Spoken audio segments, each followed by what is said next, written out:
Dear Dr. Ithamar Theodor, Associate Professor of Hindu Studies, Jafat Academic College, University of Haifa, Israel, who is our speaker today. Dr. Gitesh Nirban, co-convener of the webinar series. Dear viewers interested in Mahabharata scholarship, I welcome you all to our webinar series on Mahabharata, initiated under the project Yoga Consciousness in Mahabharata and Bhagavadgītā, the ethical value of societal and political well-being, which is taken up under the project Team for Promotion of Academic Research and Collaboration of Ministry of Human Resource Development, Government of India. Yeah, for this project, our team includes Professor Vishwa Adluri, Professor of Philosophy. Yeah, thank you. Our team includes Professor Vishwa Adluri, Professor of Philosophy, Hunter College, USA, Dr. Joydeep Bagchi, Hindu University of America, USA, Dr. Gitesh Nirban, Kamala Nehru College, Delhi University, and it's me, Professor Bala, Head of the Department of Philosophy, University of Delhi. And we are supported by our research fellows, Ms. Jayashree and Ms. Anmol, and we have an extended member team of Ms. Deepshika and Ms. Megha, who have been working for this project. Let me just introduce briefly the objectives of this project that we have picked up, so that that works as a background for the webinar series that we have initiated. One of the prime objectives is to build a new approach to yoga that combines theoretical and practical perspectives. We don't mean to say that we want to go beyond a set of postures, understanding yoga as a set of postures, and that is how we try to understand yoga as an overarching term for salvic practices and how it is embedded in social and political reality. And we also aim to reappropriate texts of classical Hinduism, which have suffered from Orientalist approaches, in order to articulate the vision of yoga consciousness. And other important aim of this project is to demonstrate how answers to question of right action at the societal and political levels can be explored through the conception of yoga consciousness in Mahabharata and specifically Bhagavad-Gītā, that transcends sectarian and doctrinal boundaries to create a global system of thought and practice. Also, we aim to explicate the universal, philanthropic, and humanitarian aspects of Hinduism as echoed in Mahabharata and Bhagavad-Gītā. Specifically, we have certain pointers. You might have by now understood what is it that we are trying to stress. There are certain pointers that we would be dealing in this webinar series as well as in the project. And these pointers are specifically yoga consciousness as it is available in Mahabharata and Bhagavad-Gītā. And most importantly, we cannot understand an individual beyond his social affiliation and political affiliation, the contemporary individual beyond his social and political affiliations. That is how the ethical values of societal well-being, which is understood to be a kind of, with the term lokasangraha, concept lokasangraha tries to explain that. Ethical values of societal well-being and ethical values of political well-being are at the center and core of this conference series as well as the project. Now, coming to the main concern, what is the focused question that we are dealing with in this project? There is a perennial issue of concern of human life, which is what is the right course of action? It has been, it was an important aspect of human life, and it is, and it would be, for all the times.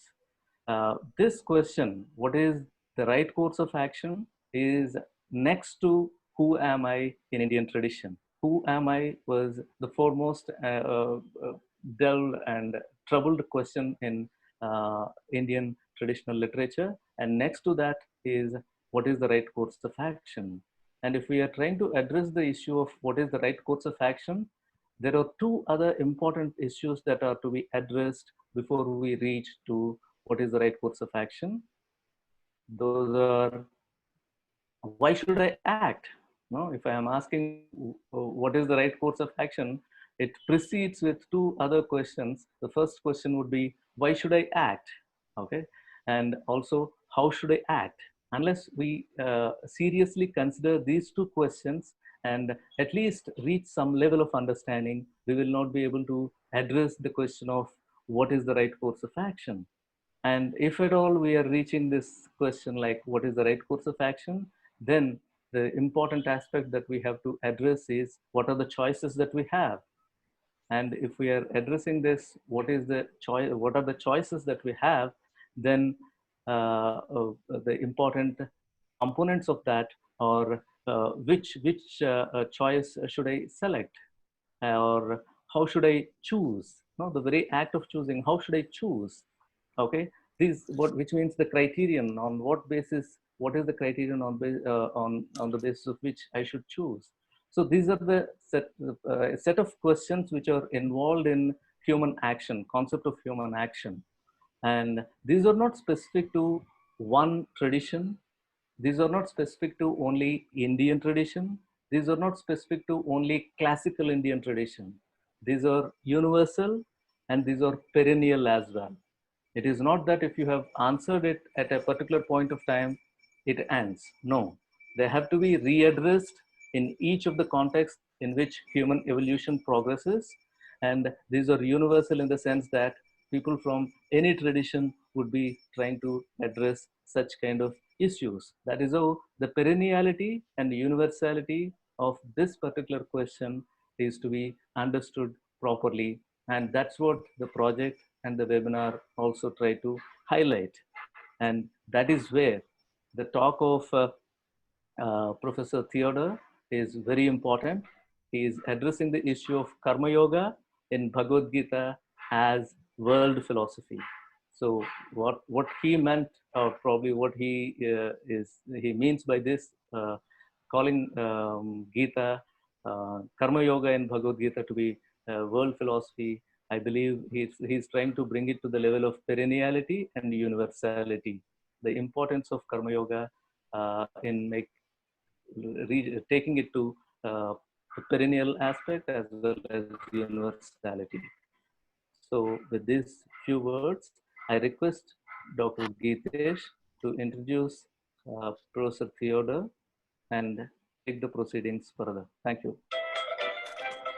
Now come to the formal introduction of our honorable guest for the day. We have Dr. Ithamar Theodor. He is an associate professor of Hindu studies at Zephyr Academic College, Zephyr, Israel. He's a graduate of the Theology Faculty, University of Oxford, and a life member of Clare Hall, University of Cambridge. His publications include Exploring the Bhagavad-Gītā, Philosophy, Structure and Meaning, which was published in 2010, Brahman and Tao, Comparative Studies in Indian and Chinese Philosophy and Religion, published in 2014, The Fifth Veda in Hinduism, Philosophy, Poetry, Devotion in the Bhagavad Quran in 2016, it was published, Dharma and Halacha, Comparative Studies in Hindu and Jewish Philosophy and Religion, published in 2018. And his forthcoming book, coming in 2021, is the Bhagavad-Gītā, A Critical Introduction. We are very honored to have with us Dr. Ithamar Theodor, who specializes and draws connects between Hindu and Jewish studies, as well as Indo-Chinese philosophy. He'll be sharing with us his well-researched ideas and thoughts on Karma Yoga in Bhagavad-Gītā as world philosophy. Thank you for being with us, and I hand it over to Dr. Ithamar now. Good morning, everyone. Thank you so much for your very generous and kind invitation. I'm very happy to be with you, although it's in distance. Hopefully, I'll also be able to be physically with you in Delhi University. I studied philosophy, and then I tried to argue to some people that the Bhagavad-Gītā actually is philosophical. And surprisingly, I got rejections and from all directions. And people told me, no, no, no, the Bhagavad Gita is an Indological text. It has different layers. It's part of the Mahabharata. It's not philosophy. It's a collection of wisdom, proverbs of wisdom. It's very deep. It's life-changing, but it's not a philosophy. It doesn't have a backbone. It doesn't have a structure. It's a Hindu or Indian collection of proverbs and so forth. Probably you heard these things. And I said, I would like to try to argue that it is philosophical. And again, there were so many objections from all sides. But I did try. And people told me, no, there'll be no way you can innovate anything regarding the Bhagavad Gita. It has been overstudied. Everything is known. Why don't you go and research something else? But still, I did that. And I'd like to present the result here and at least my ideas. So I'll share the screen, but then I'll unshare it again, just briefly. So I guess you can see that's the title of my lecture. I work in Sefat in Bar Ilan. You can also see my website, Asian Ethics. And let me also just say a word of thanks to our very generous patron, Mr. Darshan Bhagat from Mumbai, who is supporting our work in many ways. So thank you for that. The Bhagavad Gita is, of course, very famous in the Mahabharata, and that episode is very well known. What I'd like to show you now is before we enter the text, to show the conclusion, so you can see where I'm aiming. I aim to present the Bhagavad Gita as what I call the three-story house model. And here I'm taking a specific house and showing its three levels. The first one is the humanistic level, means living in the world. I also called it the level of Dharma. The second level is the level of yoga, which is quite different, and I'll elaborate on that. And the third one, the spiritual world, or the level of moksha, is the highest level there in the Bhagavad Gita. Now, this idea is based upon hierarchical reality, which is a dominant idea in Indian philosophy.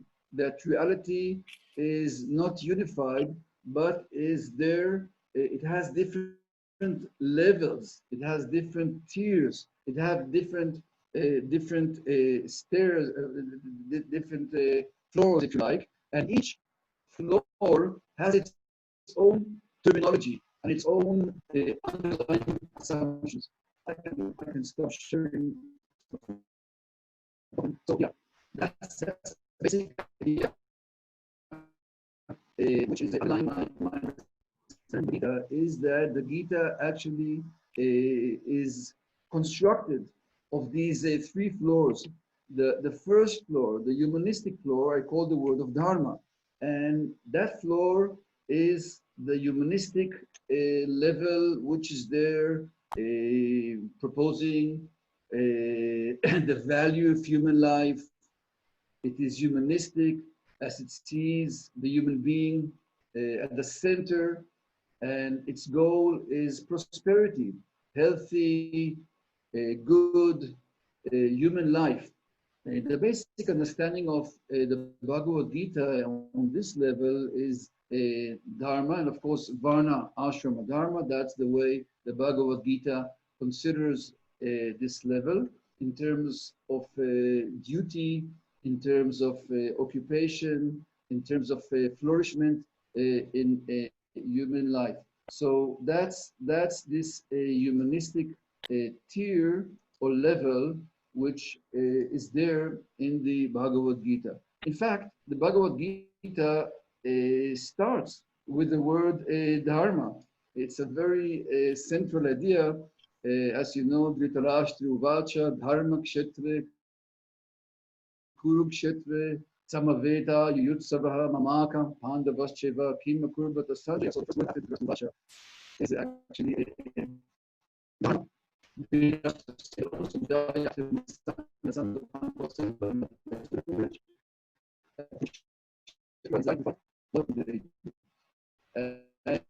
of course, we have many other verses. I will quote just a few, but this very famous verse in the Bhagavadgītā 3:35, Shreyan svadharma viguna paradharmat svanushtitat svadharma nidhanam shreya parodharmo bhayavaha. Better to be deficient in following one's own dharmic duty than to perform another's dharmic duty well. Even death, while performing one's duty, is better, for following another's duty invites danger. So this is a very strong statement enforcing, calling for dharma, that one should follow one's dharma even when it's dangerous. And again, niyatam kuru karmatvam karma jayo ya karmanaha sharira yatra pi chate na prasidayad akarmanaha. Perform your dharmic duty as action is superior to inaction. We'll come to that again when we return to karma yoga. Even in maintaining your body, you cannot succeed without embracing action. So this idea of dharma is very central to the Bhagavad-Gītā. The Bhagavad-Gītā is actually dharmic. It does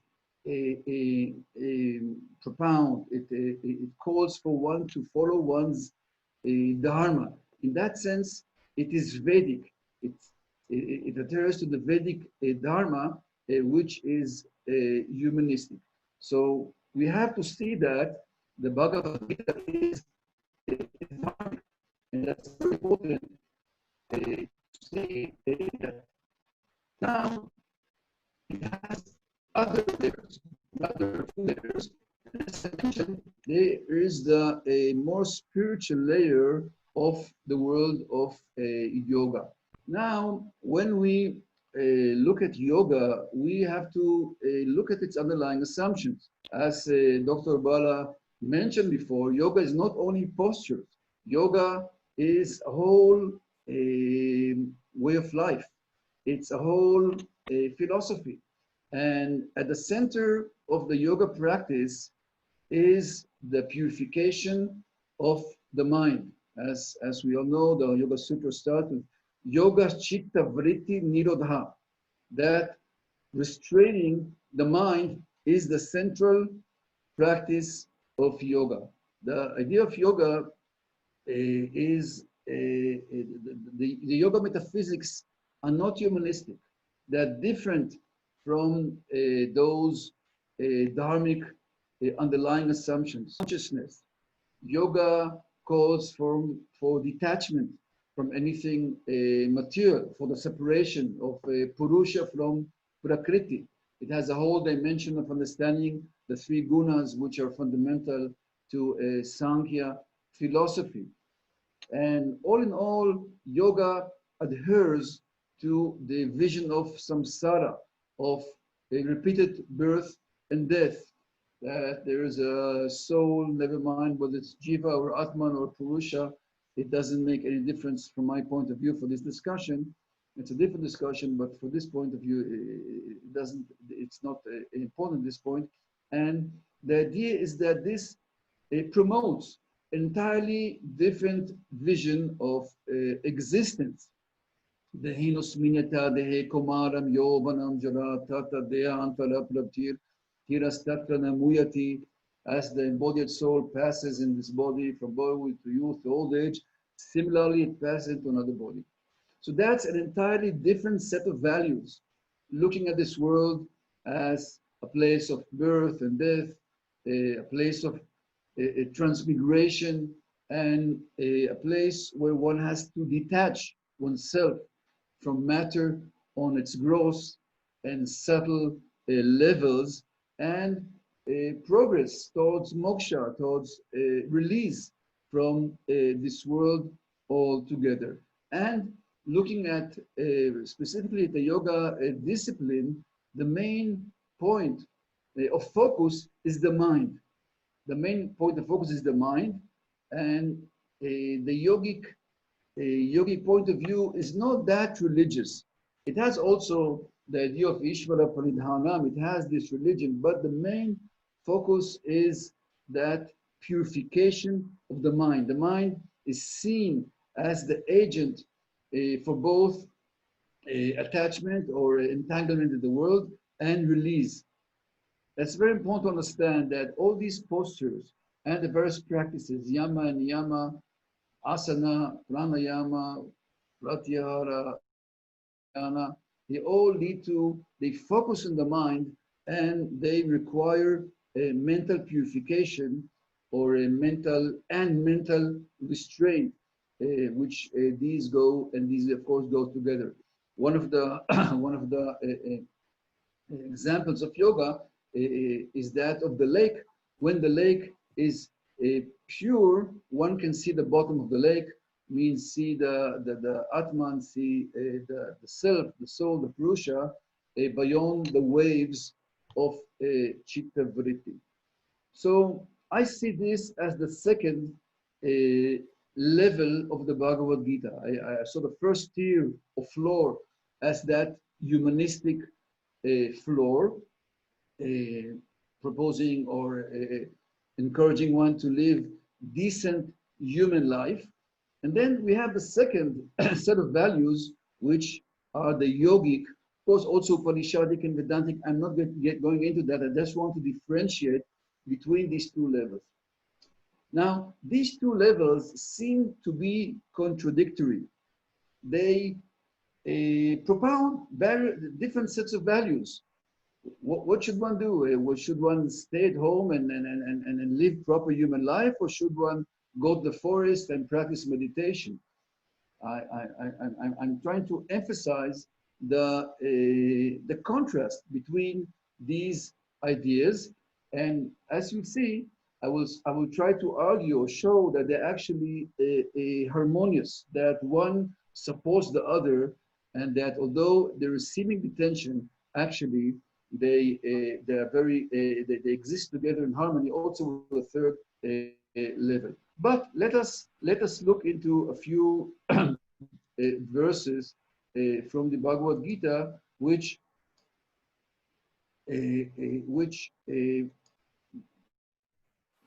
promote yoga and self-sense detachment.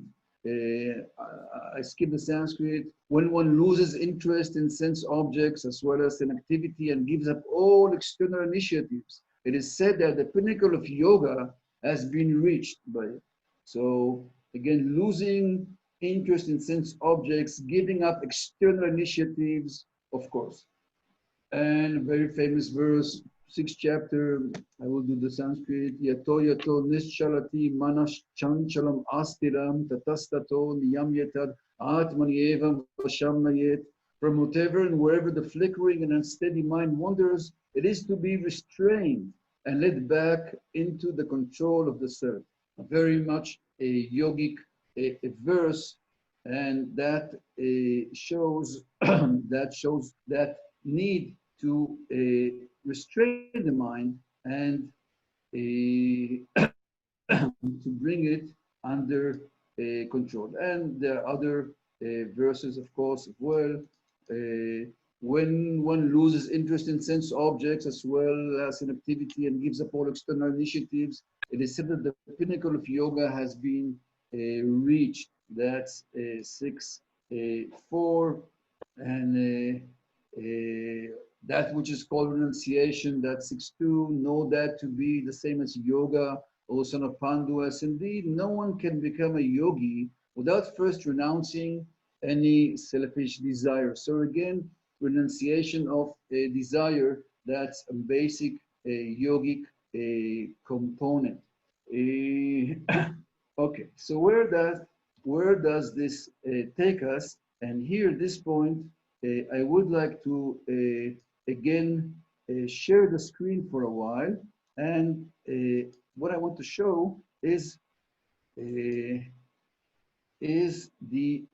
yoga ladder. You know the yoga ladder, of course. Yama, asana, pranayama, pratyahara, dharana, dhyana, and samadhi.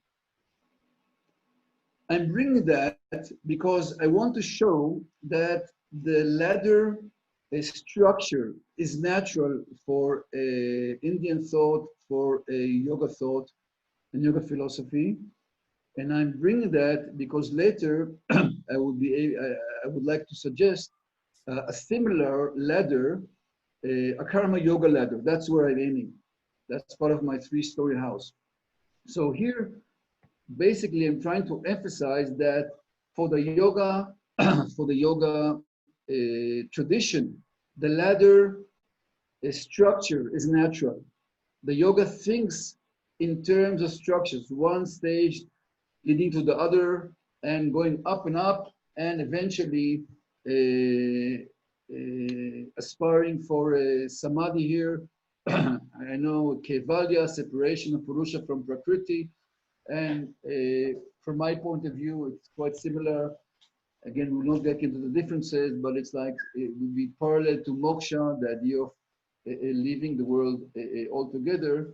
And again, we'll not get into the differences between Sankhya and Vedanta at this point. But the ladder structure is very important, and that's where I'm going.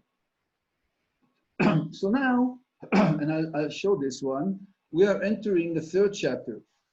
And let us briefly summarize ideas which were there in the 2nd chapter. The 2nd chapter of the Bhagavadgītā, we had various ideas, some of them promoting dharma. Basically, Arjuna, you should fight, you should adhere to your duty and fight. And some of them promoting yoga. You should leave everything, renounce desire, basically go to the forest and do meditation. Very interesting point in the Bhagavad-gītā. So at this point, Arjuna is bewildered, naturally. He's there in the battlefield, and Krishna is saying, you should adhere to your dharma, you're a warrior, you should go and fight, and you should become a yogi, you should renounce everything, and basically go to the forest. So Arjuna is naturally saying, and it's a very important question, Krishna, what are you saying? You're bewildering me. You're saying 2 different things. You're saying that I should go and be engaged in worldly, humanistic duty and fight, and you're saying that I should leave this world and go to the forest. What exactly are you saying? So that is indeed a very important question, and it's so important that this question returns again almost word to word at the beginning of the 5th chapter, but we will just do the 3rd chapter. So here is Arjuna's question. If you consider enlightenment to be better than action, if you want me to be a yogi and not a warrior, then why do you enjoin me to perform this terrible act? Why to go to fight? Your equivocal-like words confuse my mind. I beg you, make me certain of one thing by which I may attain the best. So this is a turning point in the Bhagavad-gītā.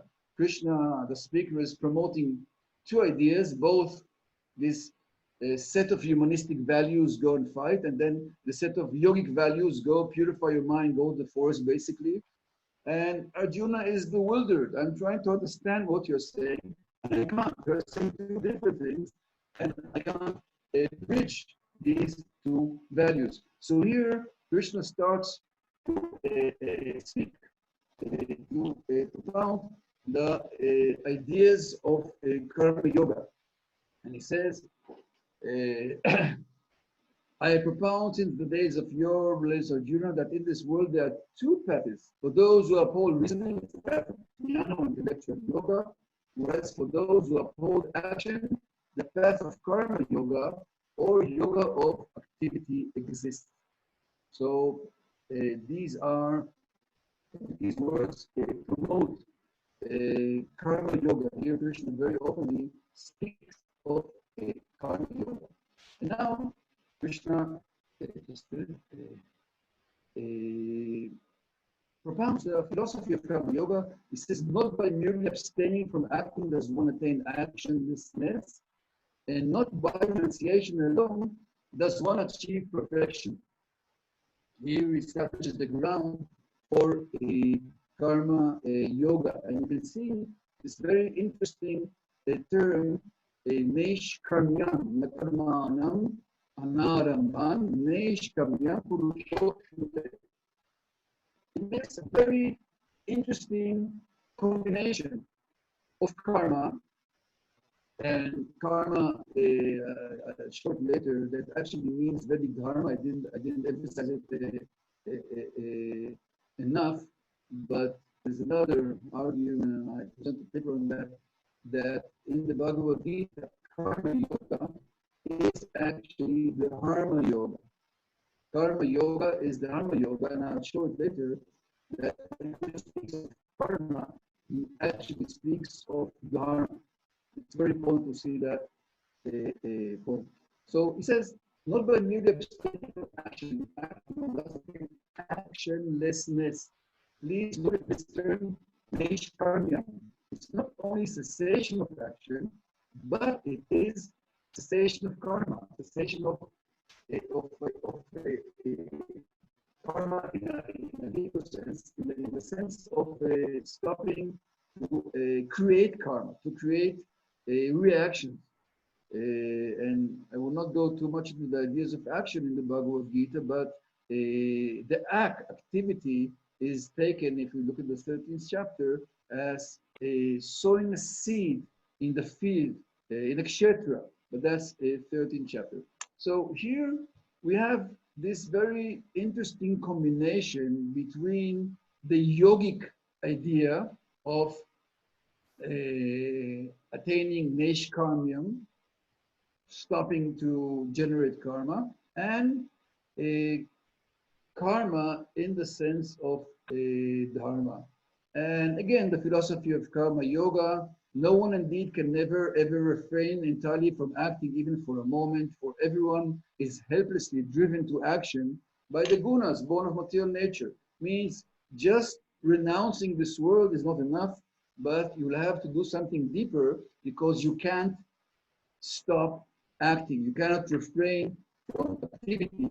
The gunas will force you to act. So let us look what is the mode of action, how you're going to be acting. And now again, he who restrains his active organs, but nevertheless contemplates the sense objects within his mind, is held to be self-deceiving hypocrite. So again, the idea that one should engage one's organs of action, one should engage one's body and not try to stop activity because it's too difficult to stop activity altogether. And now, superior ever is he who restrains his senses by the mind and at the same time, in a detached fashion, engages his organs and performs karma yoga. So very clearly, Krishna promotes the idea of karma yoga. And here another interesting verse, Niyatam kuru karmatvam karma jyayo karma naha sharira yatalapi chate na prasidyat karma naha. Perform your dharmic duty as action is superior to inaction. Even in maintaining your body, you cannot succeed without embracing action. So I'm also using this verse to show that from the Bhagavad-Gīta's point of view, karma and dharma are basically the same. Look at this, niyatam kuru karma, etvam niyatam, prescribe that which is enjoined where? By dharma, apparently. So that is to strengthen the argument that in the Bhagavad-Gītā, karma yoga can also be called dharma yoga because the karma is according to dharma.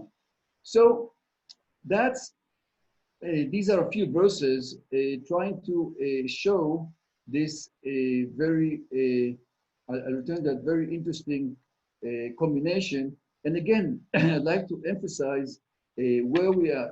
Krishna or the Bhagavad-Gītā promotes these sets of dharma values, Vedic values, which basically lead to svarga, to heaven. It promotes these Vedantic, Upanishadic, and yogic values, which see the world as a samsara, and these seem to be contradictory, different, and the special step taken by the Bhagavad-Gītā is the combination of both.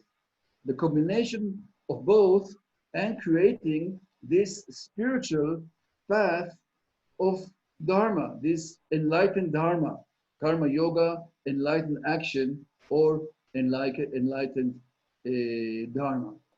So I presented this three-story house as the basic metaphor from which I see the Gita.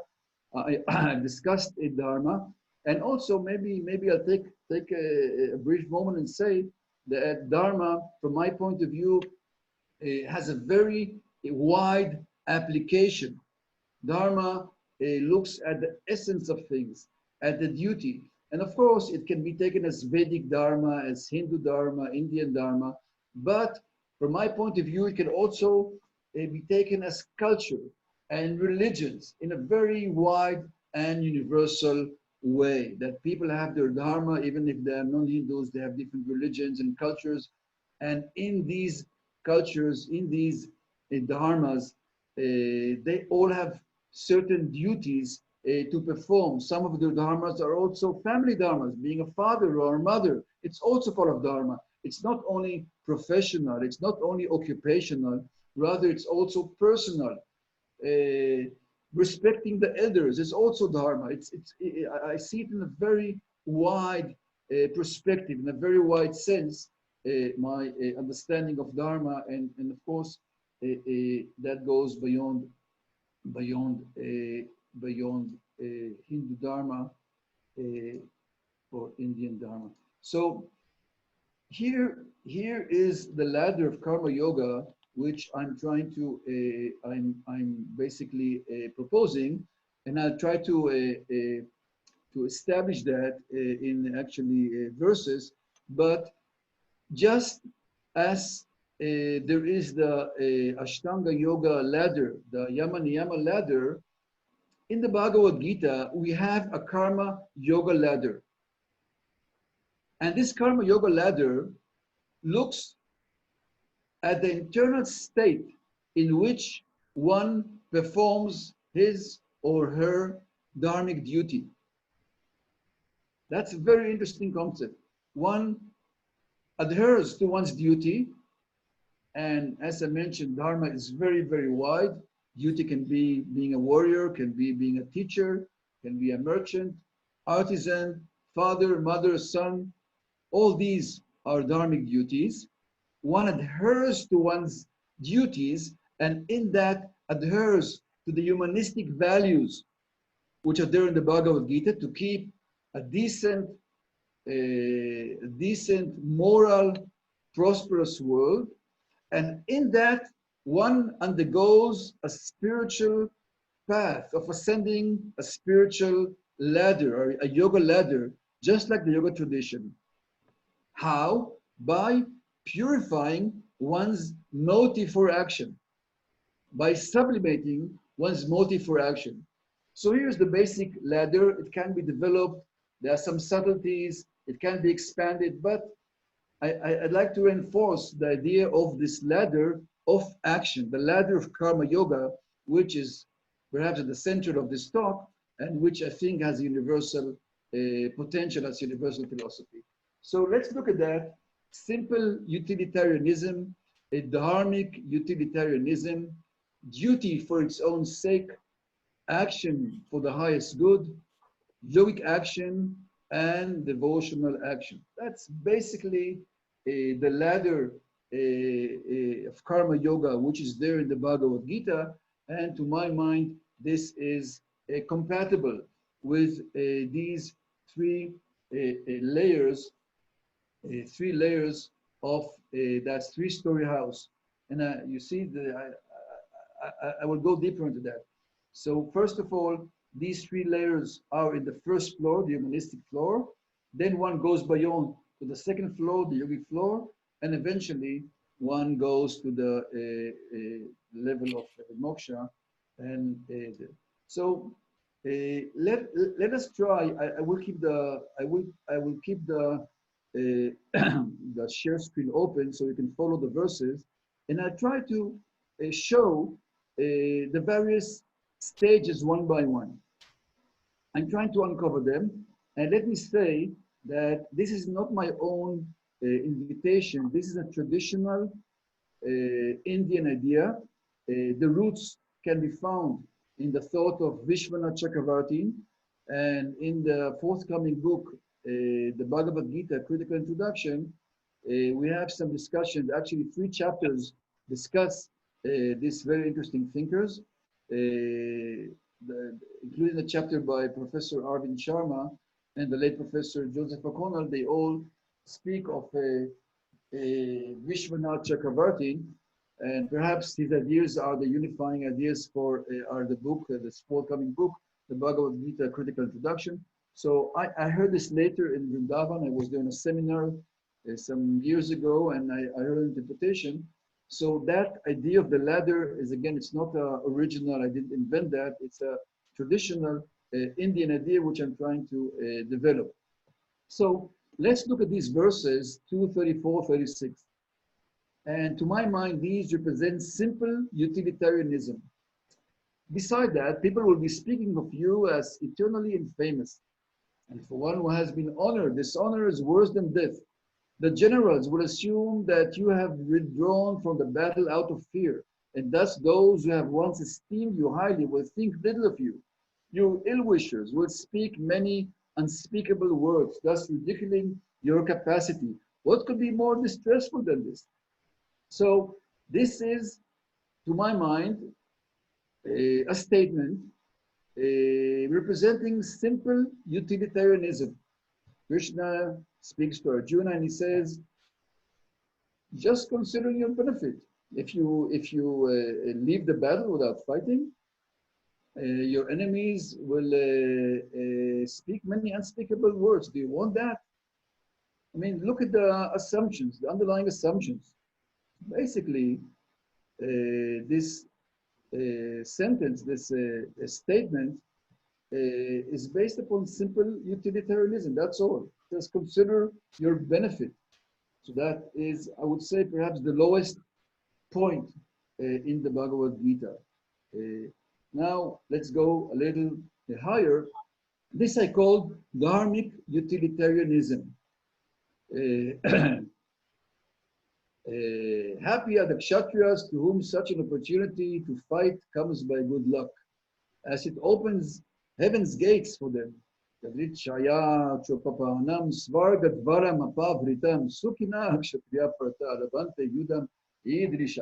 I believe this verse, or quite a similar verse, is also there in the Mahabharata, in the Nala and Damayanti episode, if I remember. So it's also a good Mahabharata. But basically, look at this statement. It's also utilitarianism. Think about your benefit. But it is higher because it assumes dharma. It assumes that if a kshatriya dies in battle, then the kshatriya goes to, so happy, goes to a svargadvara mapavritam, the doors of heaven are open for it. So this is a slightly different or higher stage of action. You can call it also religious action. I will give charity from a religious point of view, and next life I'll get a reward. I will get a reward, but this is higher than the previous stage. This is lower, the simple utilitarianism, and this is certainly higher. So here, Krishna says, you should go and fight, you should adhere to your duty, but from a higher motive. Now, we come to a higher stage, which to my mind is perhaps the pivot of the Bhagavad-Gītā, the ethical pivot, Sukha Dukha Samek Ritva Labha Labhao Jaya Jayo Tato Yudhaya Yudhyasva Naivam Papam Vapsyasi. Fight for the sake of fighting, regarding alike happiness and distress, gain and loss, victory and defeat. Thus, you shall never incur evil. Very interesting. Action for the sake of action. Action without desire for the fruits. We'll come to 247 quickly, of course. It's the same idea. A pure action. And let me please go a little back. You can see here, we're back to the ladder. Simple utilitarianism we've discussed. Dharmic utilitarianism we have discussed. And now we are here, duty for its own sake, which is the highest, I would say the highest statement within the first floor, or if you like, on the edge, on the verge between the first and the second floors. And we can see that the higher one's motive is, of course, one becomes free from karma, from the sins. Kalmani eva di karaste ma paleshu kadachana makarna pala heturbur mate sangost vakaramani. Your sole entitlement is to perform dharmic activity, not ever to possess its fruits. Never should the fruit of an action motivate your deed, and never cleave to inaction. This is very famous. You all know that. And as I mentioned, I see it as the center of the Bhagavadgītā's ethical ladder. This idea of action without regards to the fruits. But then the text goes higher. And look at this, action for the sake of the highest good or Brahman. And as much value as there is in a well when there is a flood of water on all sides, such is the value of all Vedas for he who is a knower of Brahman.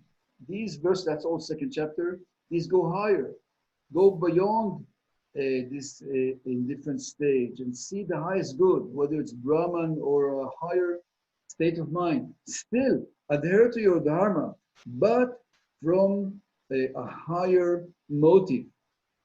From a higher motive. So I hope that you're following what I'm trying to say here, that we have this very interesting and very convincing to my mind combination of dharma and yoga, or karma and yoga, that one adheres to one's duty, keeps the world moral, humanistic, responsible, but at the same time undergoes a spiritual path or spiritual journey, if you like, within one's duty, without renouncing one's duty, but going through an internal renunciation. Now we go higher, and that's a very interesting stage, considering that life renounces both good and evil deeds here in this world. Therefore, perform yoga for the sake of yoga, as yoga is the skill in action. Yoga karma sukoshala. That's very interesting to see one's performance of duties as a yoga practice. I can do my duty. For example, I'm teaching at the university, like many of you. So that's my duty. But I can also consider my teaching to be a yoga practice. Restrain my mind, go deeper, focus myself, give up to higher motive, change my motives, sublimate my motives. I can see my action as a yoga practice. We have this idea in Zen Buddhism, a similar idea. We have some stories about archery and how Zen Buddhists practice archery, just like Arjuna. And while practicing archery, they have attained enlightenment. So again, the idea of action being a yoga practice, not asanas, but worldly actions. I should have brought maybe perhaps some quotes from Gandhi's Bhagavadgītā quote. He speaks much about it, about how action could be a type of a yoga practice. So this goes, of course, higher, and eventually we have the level of devotion. Man mana bhavamad bhakto madhyaji mam namaskuru mam evashyasi yuktvevam atmanam matparayanha. Only think of me, become my devotee, worship me and pay homage unto me. Thus yoke to me and intent on me as your highest goal, you shall come to me. So this is again the highest point, and let me return to that ladder, and and see how it looks. So here we have the Bhagavadgītā divided into 3 stories or 3 tiers or 3 floors, each resting, one resting on the other. They are different, but they support each other. And we have this ladder of karma yoga, which is a ladder of an internal yogic journey, but grounded in ethical action. One remains responsible in whatever stage one is, but goes through an internal purificatory journey. So yes, this is what I'm suggesting. I see this as a potential philosophy. I also published an article saying that I see it as a potential 21st century philosophy. In a sense, it's the core of Asian ethics. It considers utilitarianism as a lower stage, and it goes deeper and deeper into purifying one's existence. And of course, the main contribution is that it allows, on the one hand, a spiritual journey, but the journey is internal, and the journey supports the external activity. Let us try to bring an example how I understand. Let's say a person is a bus driver. He or she doesn't mind, and they drive a bus. They go to work and drive a bus. So they can drive the bus out of simple utilitarianism. They can say, wow, I'll get a good salary or whatever, and that's what I'm getting from this bus driving. They can say, wow, I'm doing it religiously. That's a higher concept. And they can say, that is my duty, that is my position in life, and I drive the bus. I drive the bus out of without regard to the fruits. I read in the newspaper just a year or 2 ago that actually a bus driver won a huge amount of money in the lottery. And despite winning so much money, and apparently he could have bought the whole bus company, he continued to work as a bus driver. It was very interesting, actually, that apparently his motive was something like a duty for its own sake.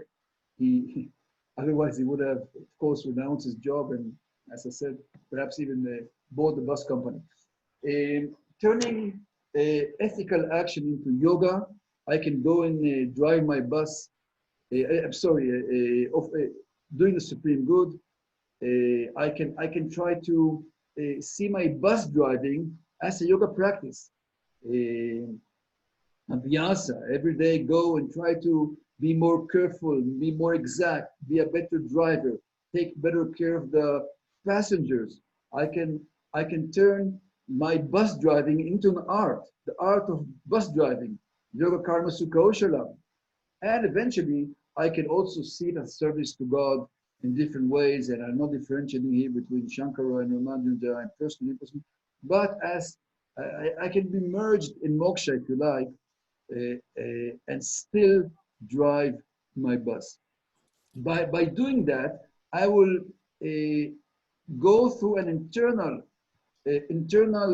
path and purify my existence and actually experience deep spirituality, but externally, my bus will be driven very well, even better and better every day. My dharmic duty, my bus driving will be better. My passengers will be happy. I'll be a good bus driver. I'll look at the details. My mind will be there. I'll probably, me or whatever who is the bus driver, will drive more safely, more consciously. I mean, we're going to get ideal people who are also going to practice spirituality in day-to-day life. So I do see that as a potential world philosophy which can unite many cultures and religions in various parts of the world under what we call the global ethics. Actually, when I was studying in Oxford, with Professor O'Connell, he said that when considering global ethics, many people consider Dharma to be a proper source for global ethics because of its very wide applicability and sensitivity to various cultures. So I think here we're trying to take this idea a step further and show how Dharma in the Bhagavad Gita can also have this idea of spirituality while adhering to one's duty. I'll go, I think I'll say a few more words and start winding up my talk and open for questions. I was begging your permission for a slight self-promotion, but I asked permission for that before, so I hope it's okay. This is my book, Exploring the Bhagavad-gītā. As mentioned, was published 2010. The Indian edition was published by Routledge last year, paperback. Should be available, although I think it now ran out of print. Let's see how it was accepted. It won a very good prestigious prize in 2012. It's called Outstanding Academic Title by Choice. Very prestigious, just when it was appeared. And this is, it got good reviews. This is one of them, maybe the best, but also other was good. This is by Professor Carl Olson in the Journal of Hindu Studies, March 2012. He writes, after all the previous attention devoted to the Bhagavad-gītā over the years by scholars and others, it is difficult to imagine that someone could contribute anything new to a discussion about the contents of this important text. But Ithamar Theodor does accomplish the task of throwing new light upon the epic text with his carefully designed book.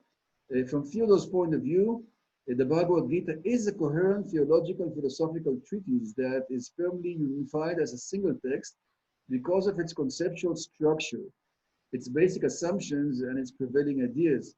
In order to demonstrate the unifying structure of the text, the author used the metaphor of a three-story house that includes a staircase leading upwards and connecting one floor with another, and he writes, Theodor's study, translation, commentary of the Bhagavad-gītā is destined to assume an important place in the scholarship devoted to this epic text. This necessarily means that anyhow, future scholars will have to consider Theodor's study or be considered deficient in the scholarship. In summary, Theodor gives us really much to admire, think about, and appreciate. I'd like to start, share something, okay. I'd like to, the last thing is I'd like to share once more, and this is a few words of our forthcoming book called the Bhagavad-gītā, a critical introduction, should be coming in a few months by Routledge in India and the West. And just to say a word about the topics of the book, the contents, that's my chapter, the structure, basically what I said now is my chapter. Then we have a chapter by Arvind Sharma. I'm very happy that Professor Sharma has contributed this chapter, a wonderful chapter about the history of the Bhagavad-gītā's interpretations and philosophy. Then we have two chapters looking at the Bhagavad-gītā from Shankara's point of view, Advaita Vedanta, and Vishishta Advaita, the Bhagavad-gītā and Sri Vaishnavas. And then we have this chapter by Professor O'Connell, that was Professor Olson, about Chaitanya Vaishnava views. Very interesting question about how Chaitanya Vaishnavas consider the Bhagavad-gītā. Some thought that it's within the realm of bhakti, and some thought it's outside of the realm. He looks at that question. And then the greatness of the Gita as icon and mantra, that's the Gita Mahatmyas, various Gita Mahatmyas.